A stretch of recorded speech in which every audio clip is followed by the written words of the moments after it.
Hallo meine lieben Freunde, hier ist wieder Michael Grant mit Klartext. Heute zum Thema: War Hitlers Stalins Werkzeug? Eine steile These, die ich aufstelle, aber nach dem Video könnt ihr selber entscheiden, was ihr denkt. Die so gestellte Frage ist heikel und es ist mir klar, dass sich der Mainstream deswegen aufregen und meine Quellen ignorieren wird, weil nicht sein kann, was nicht sein darf. Ich werde für meine These allerdings Dokumente vorlegen, die meine Beweisführung erhärten. Und bitte, alle Wahrheitsleugner sollten diese erst einmal widerlegen. Dabei muss ich zunächst auf das Münchner Abkommen zurückkommen. Das Abkommen wurde in der Nacht vom 29. auf den 30. September 1938 von den Regierungschefs Adolf Hitler, Neville Chamberlain, Edouard Daladier und Benito Mussolini in München unterzeichnet. Die Tschechoslowakei und die mit ihr verbündete Sowjetunion waren zu der Konferenz jedoch nicht eingeladen. Das Abkommen bestimmte, dass die Tschechoslowakei, das Sudetenland, an das Deutsche Reich abtreten musste. Überraschenderweise war die tschechische Führung davon überzeugt, dass Hitler in einen Krieg gezwungen werden sollte. Der erste Beleg dafür: die öffentliche Aufzeichnung von Beneš, dem Führer der Tschechoslowaken, er hatte eine Unterredung mit dem Londoner Sowjetbotschafter Maisky am 23. August 1939. Beneš sagte, in seinen Erinnerungen sprach er mit Maisky über den sowjetisch-deutschen Pakt. Nach diesem Gespräch verließ er Maisky, ich zitiere, mit dem Eindruck, dass die Sowjetunion versuchen werde, so lange wie möglich neutral zu bleiben, sodass sie zu einer Zeit, wenn der Krieg zu Ende zu gehen anfängt, nachdem beide Seiten sich erschöpft haben, in der Lage sein wird, einzugreifen und ihn zu entscheiden, damit automatisch die Lösung europäischer Probleme im sozialrevolutionären Sinne herbeigeführt wird. Zitat Ende. Mein zweiter Beleg sind die geheimen, also nicht mehr die öffentlichen, sondern die geheimen Aufzeichnungen von Beneš, und zwar zur gleichen Unterredung. Beneš hatte, wie so vieles für die Öffentlichkeit, geschönt und umgeschrieben. Noch am selben Tag des Treffens mit Maisky hatte er für sein Privatarchiv eine etwas andere Notiz über das Gespräch angefertigt und am folgenden Tag noch mit einigen Zusätzen versehen. Hier haben wir nun die Fassung vor uns, in der Beneš, weil sie geheim bleiben sollte, ehrlich sein konnte. Beneš schrieb, ich zitiere: Die Sowjets sind überzeugt davon, dass die Zeit für einen Endkampf zwischen Kapitalismus, Faschismus und Nazismus gekommen ist und dass es eine Weltrevolution geben wird, die sie im geeigneten Moment auslösen werden, wenn andere durch Krieg erschöpft sind. Zitat Ende. Beneš weiter, ich zitiere: Mein genereller Eindruck, die Sowjets wollen Krieg, sie haben sich darauf gewissenhaft vorbereitet, also 1939, und sie sind der Auffassung, dass weder Polen noch Deutschland oder England zurückweichen können, dass der Krieg stattfinden wird und dass sie sich selbst Handlungsfreiheit bewahrt haben. Zitat Ende. Beneš fügte hinzu, dass er habe begriffen, dass Moskau vor allen künftigen Verhandlungen mit dem Westen das Tor zugeschlagen habe. Es war eine recht raue Taktik, ich zitiere, Hitler in den Krieg zu treiben, schrieb Beneš. Am 26. August 1939 wiederholte Beneš dieses Urteil vor der tschechoslowakischen Gesandtschaft in Washington. Er sagte, ich zitiere: Der russische Pakt war dazu bestimmt, den Gang der Dinge zu beschleunigen und den Ausbruch des Krieges herbeizuführen. Zitat Ende. Der Historiker Igor Luke resümiert, ich zitiere, er, also Beneš, jedenfalls wollte Krieg mehr als alles andere. Nur ein großer bewaffneter Konflikt konnte das Münchner Abkommen und seine Folgen rückgängig machen. Das Zwangsinstrument des deutschen Protektorats über Böhmen und Mähren und den antisemitischen slowakischen Staat. Zitat Ende. Zur sowjetischen Sicht schreibt Igor Lukes, ich zitiere, er, also Stalin, wollte einen langen und blutigen Krieg der französisch-britischen Streitkräfte gegen Deutschland.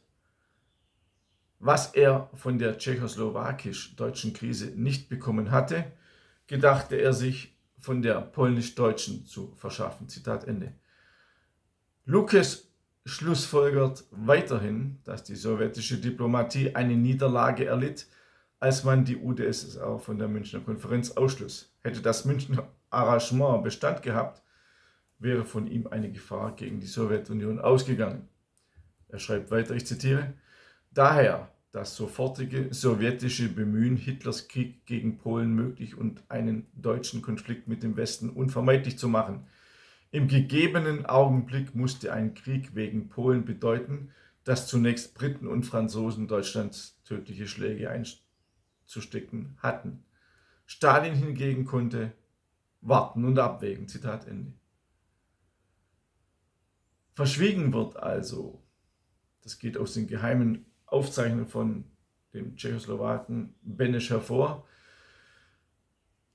dass der tschechoslowakische Präsident der Auffassung war, dass Hitler in einen Krieg getrieben wurde, den die Sowjets vorab geplant hatten.